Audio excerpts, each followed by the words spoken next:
Learn with Zara, an educational channel. Hi kids!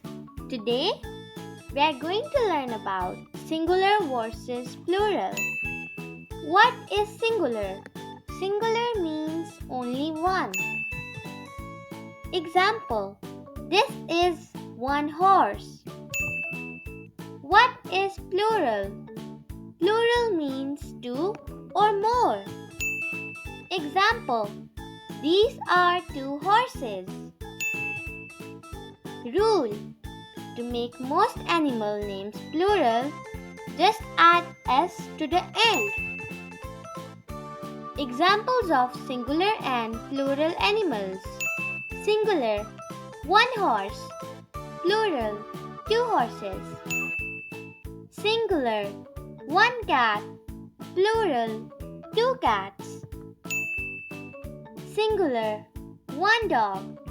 Plural, two dogs. Watch out!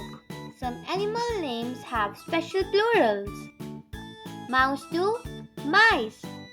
Goose to geese. Sheep to sheep. Deer to deer. Well done, learners. Now you know how to change animal names from singular to plural. Keep practicing and see you in the next lesson. Bye!